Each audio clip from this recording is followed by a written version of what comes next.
Most people think starvation looks dramatic, but in Appalachia it often looked normal. A quiet cabin, a cold stove, a mother pretending she already ate, children drinking hot water just to feel full. And hidden inside those mountains, families created foods so strange, so desperate, and so forgotten that modern America barely remembers they existed. Some of these meals were made from weeds. Some came from pure survival instinct, and one food on this list was so important, entire families could survive winter because of it alone. But by the end of this video, you'll realize something disturbing. These weren't recipes, this was strategy. And number 3 might be the saddest survival meal ever created in American history. For generations, Appalachian families lived trapped between isolation, poverty, and brutal winters. Grocery stores were rare, money was almost non-existent. If crops failed, people didn't just struggle, they disappeared. So mountain communities learned to survive using whatever the land gave them, nothing wasted, nothing ignored. Even weeds became dinner, and what they created tells a darker story about America than most history books ever will. Starting with number 22, leather breeches beans. At first glance they looked ruined, long, shriveled green beans hanging from porch ceilings like old robes. But in Appalachia, these dried beans meant survival. Families would string fresh beans together using thread and hang them near fireplaces for weeks. Smoke, heat, and time slowly transformed them into something tough, dark, and nearly impossible to recognize. Then winter arrived, fresh fruit disappeared, snow buried gardens, and those dried beans became life-saving meals. People boiled them for hours with tiny scraps of pork fat if they had any. Sometimes there was no meat at all, just salt water and beans. That was enough. The flavor was smoky. Heavy. Almost leathery. That's exactly why they called them leather breeches. This was not comfort food, this was winter insurance, and for many mountain families it worked. Number 21. Cornbread and buttermilk. Today people call it traditional. Back then it meant you were poor. Very poor. A crumbled piece of dry cornbread dropped into cold buttermilk was often breakfast, lunch, and dinner at the same time. No meat. No vegetables. No sugar, just corn and leftover milk, but it filled the stomach long enough to keep working. And in Appalachia, work never stopped. Children ate this before walking miles through freezing mountains to school. Coal miners ate it before entering tunnels that could collapse without warning. Some families ate it every day for months, not because they loved it, because it was cheap enough to survive on. This was not cooking, this was endurance. Number 20. Poker sallet. This plant could kill you, and people still ate it. Pokeweed grew wild across Appalachian hillsides. During desperate seasons, families gathered the leaves because there was simply nothing else left. But pokeweed was poisonous. Eat it raw and it could make you violently sick, sometimes worse. So mountain families developed careful survival methods passed down through generations. The leaves had to be boiled repeatedly. Water thrown out, then boiled again. Only then was it considered safe enough to eat. Imagine being so hungry you gamble with poison. That was reality. But poke salad became a survival staple during hard times, especially during the Depression. People fried it with onions and scraps of bacon grease when available. Many children grew up believing this dangerous plant was normal food, because hunger changes what normal means. Number 19. Soup beans. Simple. Cheap. Endless. Soup beans weren't a recipe. They were a system. Families filled giant pots with pinto beans, water, salt, and maybe a ham bone if fortune smiled on them. Then they stretched that pot for days. Breakfast. Dinner. Next day. And the day after that. Sometimes cornbread was the only side, sometimes onions, sometimes nothing. But the goal wasn't flavor. The goal was survival calories. One pot could feed an entire family living deep in the mountains with almost no income. And when coal jobs disappeared, soup beans became even more important. Many Appalachian elders still remember the smell of bean pots simmering all day beside wood stoves, not because it tasted amazing, because it meant the family would survive another night. Number 18. Ketchup sandwiches. This sounds fake. It isn't. Some Appalachian children grew up eating white bread covered only with ketchup because that was all available in the house. No meat. No cheese. No butter. Just cheap bread and a thin layer of sweetness to trick the stomach into feeling satisfied. For many kids, it became a secret meal, something they hid from classmates, because poverty carried shame, especially in isolated mountain communities where survival already felt fragile. But hunger destroys pride quickly, and during the hardest years, even ketchup became valuable calories. This was not lunch.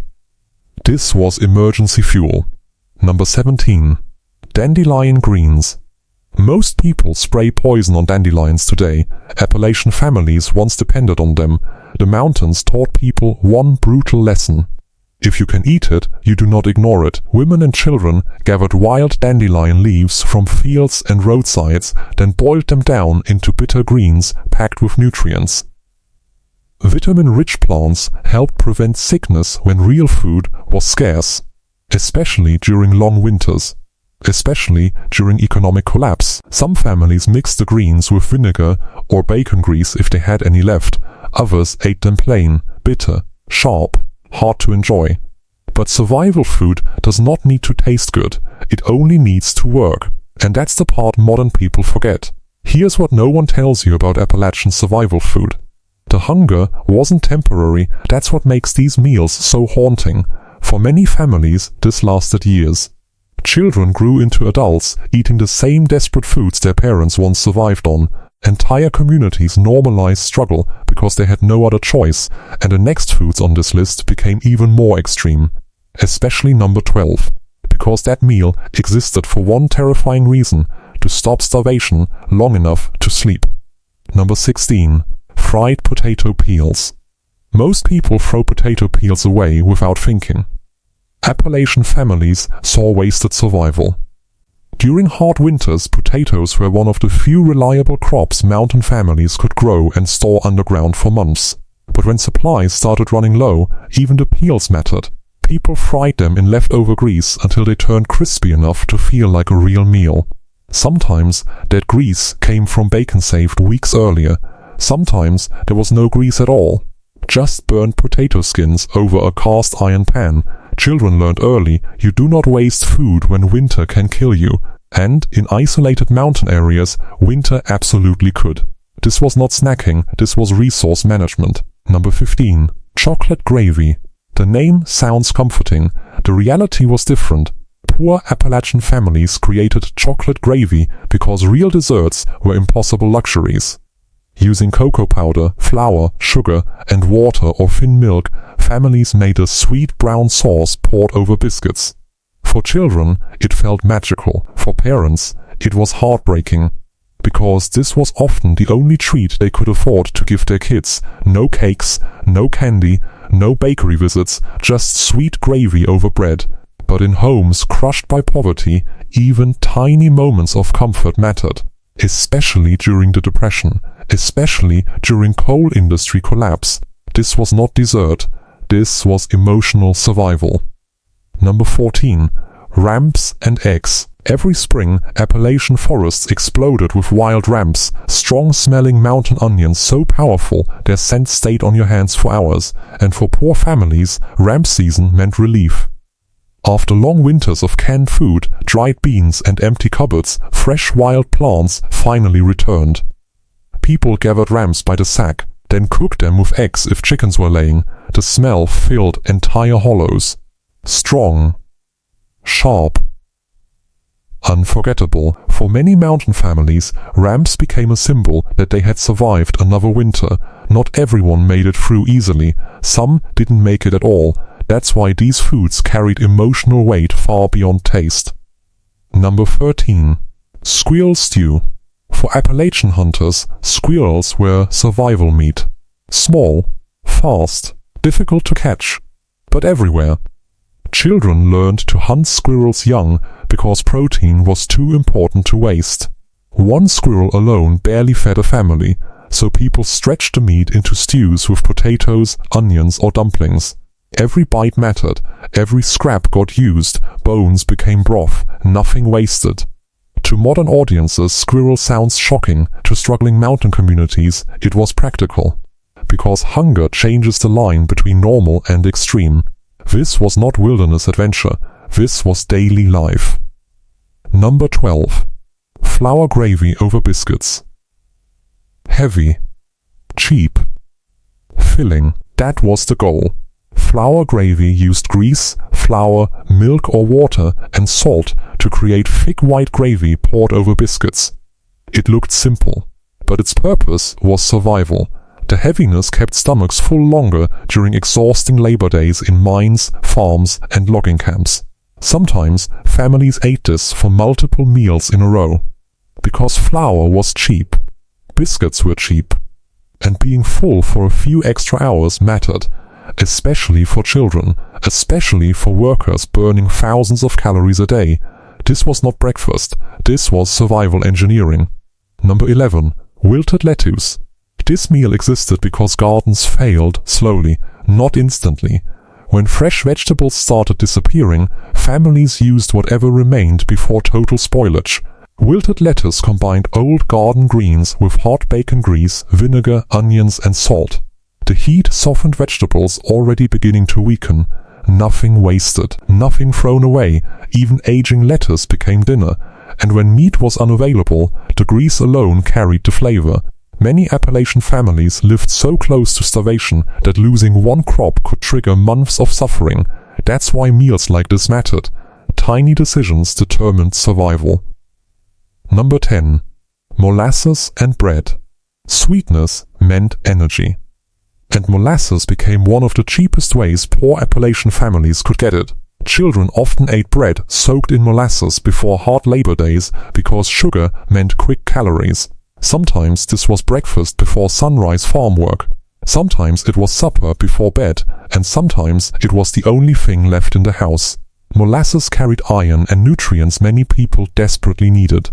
But more importantly, it helped people keep moving. That was enough.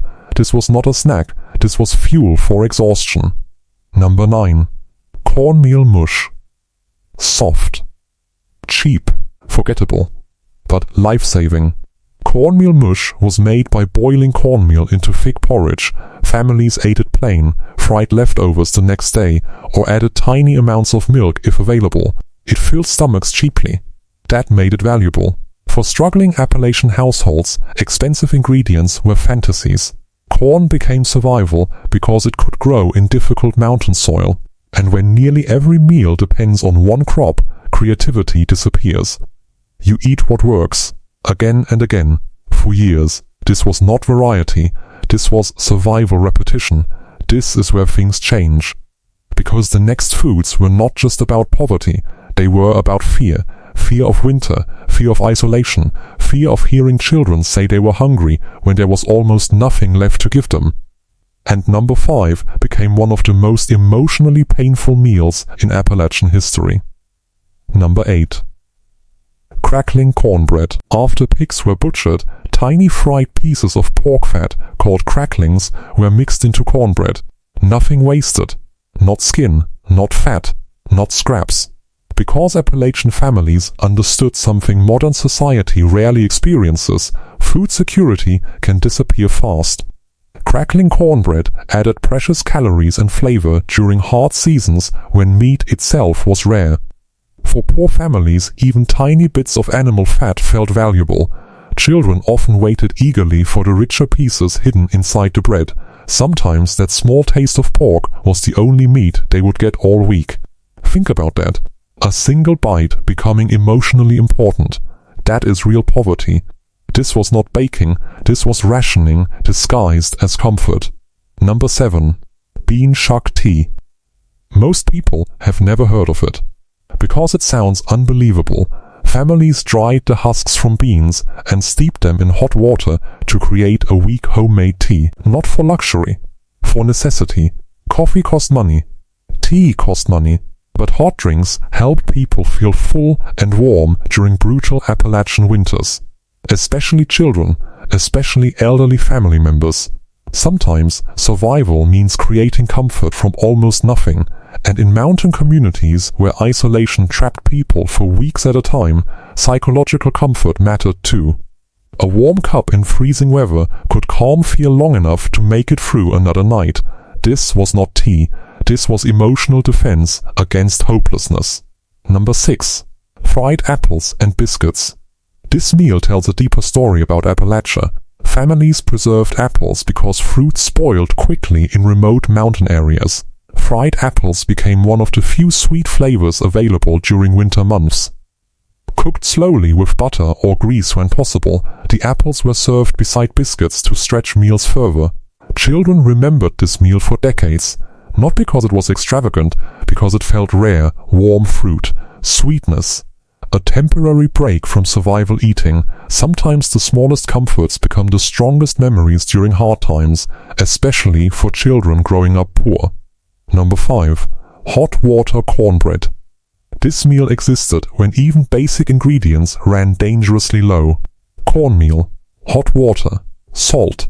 That's it. The mixture was shaped by hand and fried into rough cakes that barely held together. No milk, no eggs, no butter.